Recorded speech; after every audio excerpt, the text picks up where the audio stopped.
Well, where does Turkey fit in, this Islamic country that is helping support these people? I think we did mention in an earlier interview, Maurice, that there has been a very long effort over a long period of time to brainwash the Turkish people who are still conscious of their religious obligations and who still hold fast to those obligations, brainwash them. That brainwashing took place through a Sufi movement. And these are the people who brought this government into power in Turkey. And this government in Turkey deceived us. We thought that it had certain credentials that were genuinely Islamic. We thought so. Certain credentials, not all. And then when the matter of the flotilla took place, we saw them standing very proudly up against Israel. But it was dust in our eyes. It was dust in our eyes. This government in Turkey is very firmly entrenched within NATO and acting on behalf of NATO in the matter of Syria. We did give a warning to them. There's a statement on my website, which I issued maybe about 2 months ago, when the Turkish aircraft was shot down in Syrian airspace or just outside of Syrian airspace, warning that there is an imminent possibility that the Turkish armed forces might launch an invasion of Syria on behalf of NATO. And that if that were to occur, the consequences would be disastrous for Turkey, because it's going to provoke civil war in Turkey.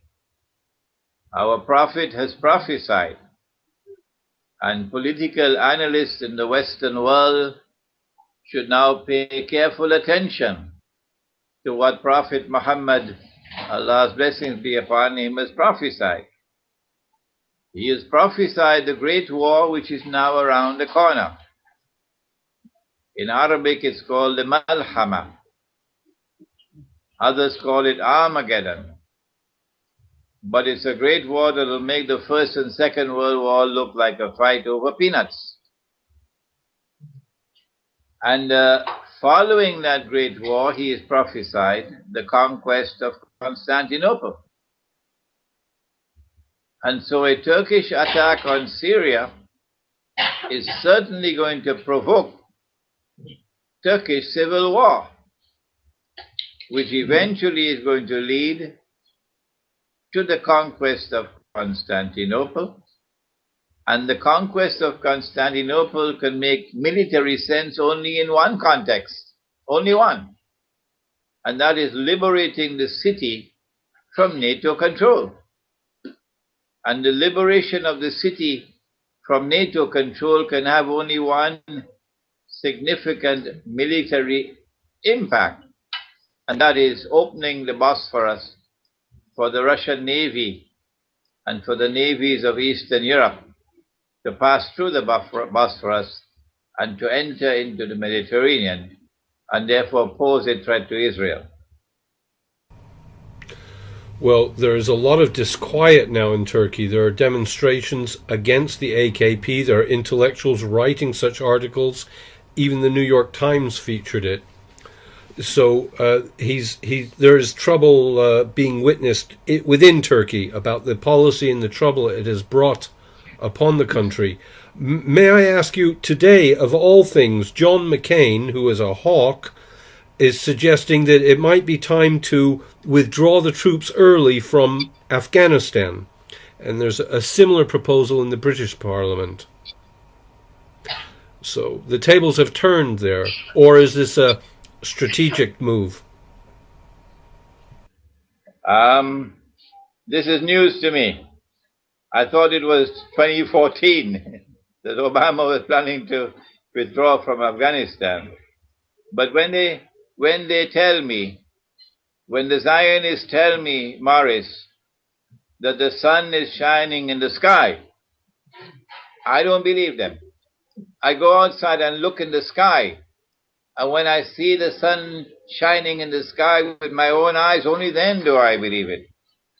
So I don't believe these statements about withdrawing from Afghanistan. They are in Afghanistan because the target is Pakistan. The target is Pakistan because Pakistan possesses nuclear weapons. Nuclear weapons pose the only significant threat to Israel. That threat has to be removed if Israel is to succeed the United States and become the third and last ruling state in the modern world. That's what 9/11 was all about. And this happened on 9/11 in Libya. It's more than a coincidence. They say it was actually pre-planned. You just triggered this by mentioning 9/11.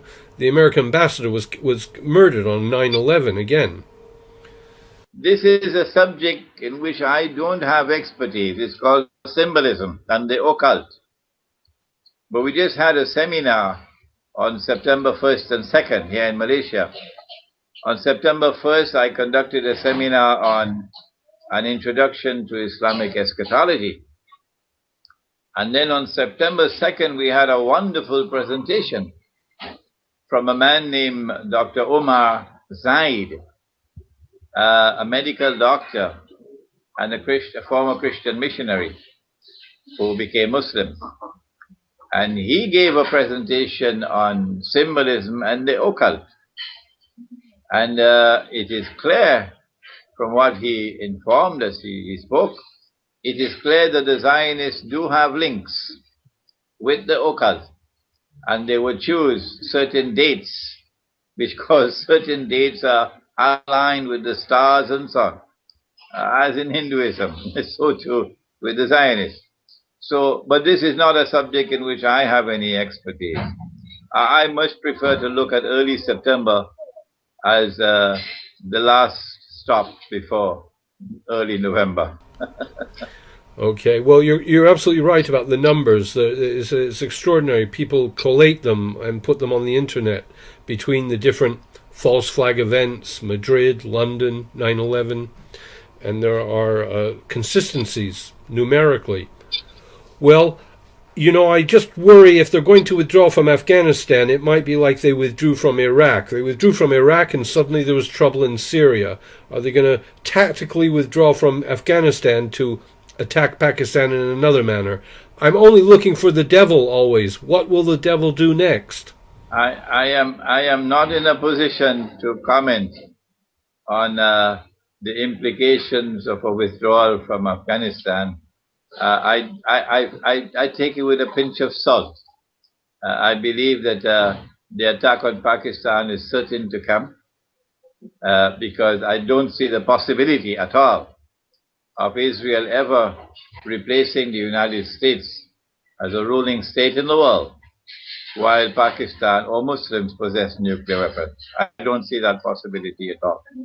I believe this is why 9/11 was planned and executed, so that they could get their troops into Afghanistan, so that from Afghanistan they could destabilize Pakistan and eventually invade Pakistan.